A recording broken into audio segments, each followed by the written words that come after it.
What about the spiritual values of athletics? There's a little girl running the Special Olympics. She won the 50-yard dash. She runs to the stands. Mother, I won! Daddy, I won! Her mother and daddy just started crying, sobbing like you've never seen, just bawling their eyes out. 5 minutes go by, they're still crying. They get to the awards, and they're still crying. They're just crying like you've never seen. Enough to fill up the Mississippi River. The guy running the event thinks something's really bad. He thinks something's really wrong with him. He runs over to him, and he says, Miss Brown, is there something wrong? Mr. Brown looks at it and says, is there anything wrong? There couldn't be anything wrong in the world today, anywhere. There couldn't be anything wrong. We just heard our daughter speak for the first time in her life.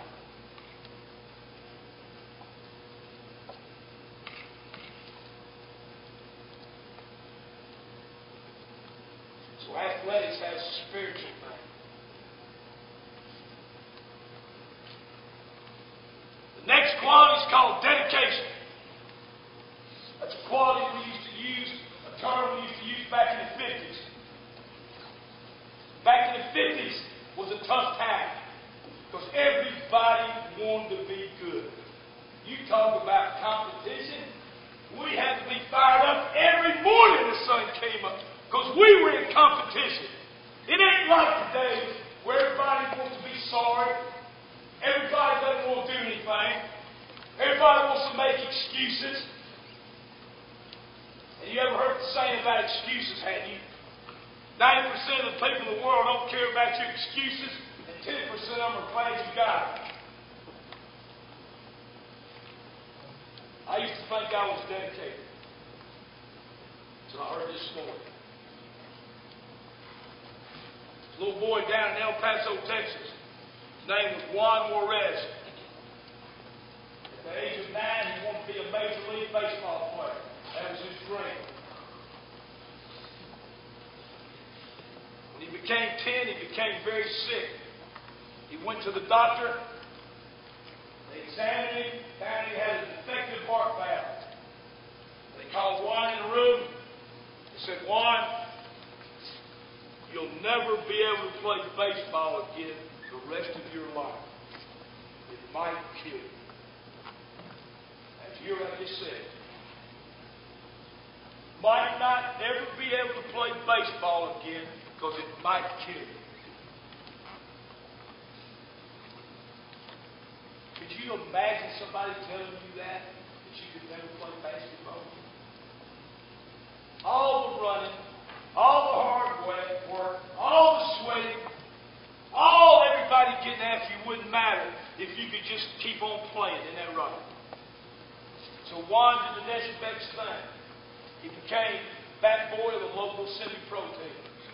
A year rocks along, things are going good. One day they're going to practice, they're going to have an inter-squad game. Only 17 people showed up. Now you know you got to have 18 to play, isn't that right? So the manager said, we don't have enough, we're just going to take some infield, take some back practice, and going home. Juan said, no, let's play. Let's play. I love to watch y'all play. He said, we only got 17. He said, well, let me play. He said, I'll play. The manager says, you know your condition, you can't play. He said, I thought, just put me in right field. I won't do anything. Back in my day, if you wasn't any good, they'd put you in right field. Especially if you had the ball. If I had the ball, man, I always got to play. Not knowing today that you got to have a great arm to play in right field. So Juan gets out there. It's the bottom of the ninth. His team's ahead 4-1. Bases loaded, 2 outs. Left-hand hitter comes up. Swoop! He hits one down the line. We call it a hugger. Why do we call it a hugger? Because it's hugging that line. Isn't that right? We don't know whether it's going to be fair or foul. Juan runs as hard as he can. At the last minute, he dives out, catches the ball, falls to the ground, wins the game. Makes the last out.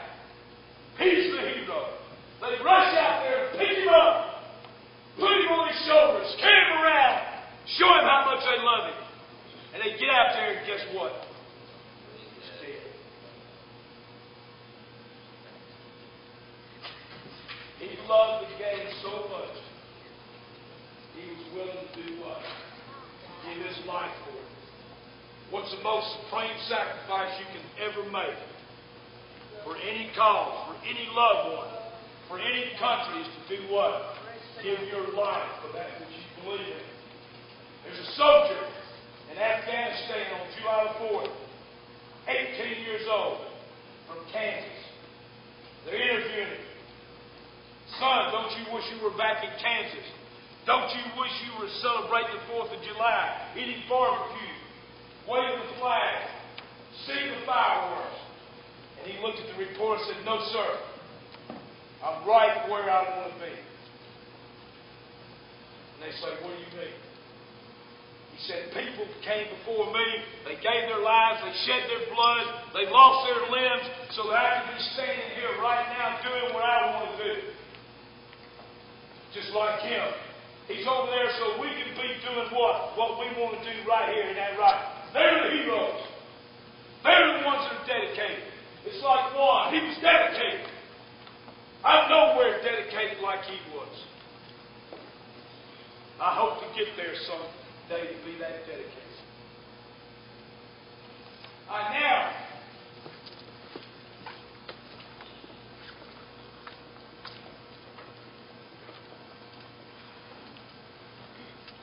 I'm going to read you my favorite poem. How many of y'all like poetry? Raise your hand. I used to teach English. We get to the poetry section. I said, all right, we're going to do poetry. And all the guys say, I don't like poetry, Coach. All the girls liked it. They were hoping the guys would write them a love poem. I said, all y'all like poetry. They said, no, we don't. I said, yeah, you do. Everybody doesn't like poetry. Raise their hand. I'm going to flunk them. Guess what? They all liked it. They just didn't know that they liked it. I had to show it. So I'm going to read you my favorite poem today. It's called A Man in Glass. When you get what you want and you struggle for self, and the world makes you king for a day, just go to that mirror and look at yourself and see what that man has to say. For it isn't your father or mother or wife whose judgment upon you must pass. The fellow whose verdict counts most in your life is the one staring back from the glass. You may be like Jack Horner and Chisel a Plum and think you're a wonderful guy, but the man in the glass says you're only a bum. You can't look him straight in the eye. He's the fellow to please, never mind all the rest, for he's with you clear to the end. And you pass your most dangerous, difficult test if the man in the glass is your friend. You may fool the whole world down the pathway of years and get pats on the back as you pass, but your final reward will be heartache and tears if you cheated the man in the glass. So what's that point saying? Except for the good Lord, your family, your coach, the only person you have to answer to is who? Yourself. If you look in that mirror and you see a man or a woman looking back with a smile on their face, then you've done a great job. Remember at the beginning of the talk I told you about thanking your mother and daddy and grandparents or guardians. My father passed away last April, a year ago. He was 91 years old. He was a warrior. Two greatest people I've ever known in my life are my father and mother. At my father's funeral, I read this. I want to share it with you. You and mother have been my mentors, my teachers in life. When I make a mistake, you pick up the pieces and tell me what was right. You have been good friends, always willing to listen and talk. You are my champions, my heroes. You chase my tears and fears away. You have been my strength, my sunshine. You brighten my day. I could never repay you for everything you've done for me. So I send a simple thank you for always being there for me. Is this not a great camp? This is a great coaching staff. The best way I can sum up Coach Rebo and his staff is, if I had a son, I would want them to play for them. So make sure you thank them. We want to see your name in headlines one day. We don't want to look in the want ad section to see what happened to you. God bless you for coming to this camp. God bless you for working hard. God bless you for becoming something. Thank you for listening to me today.